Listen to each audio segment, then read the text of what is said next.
Sakal Gunarnavasha Vande Guru Sri Charanaravindan.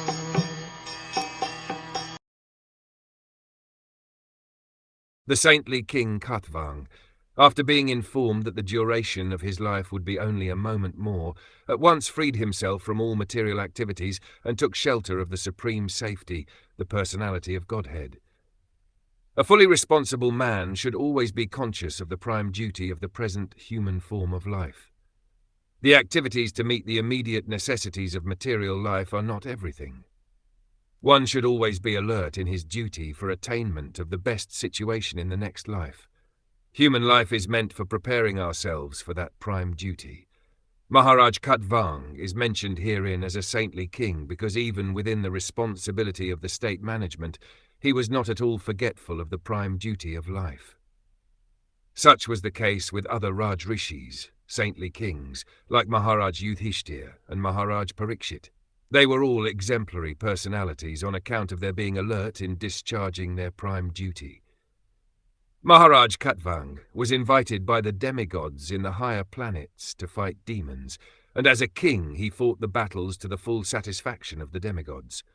The demigods, being fully satisfied with him, wanted to give him some benediction for material enjoyment.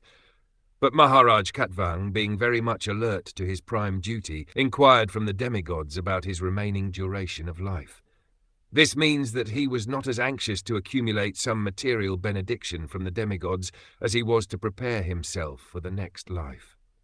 He was informed by the demigods, however, that his life would last only a moment longer. The king at once left the heavenly kingdom, which is always full of material enjoyment of the highest standard, and coming down to this earth, took ultimate shelter of the all-safe personality of Godhead.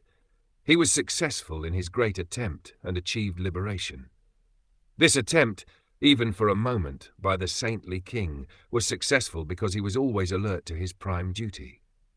Maharaj Parikshit was thus encouraged by the great Shukdev Goswami, even though he had only 7 days left in his life, to execute the prime duty of hearing the glories of the Lord in the form of Srimad Bhagwatam.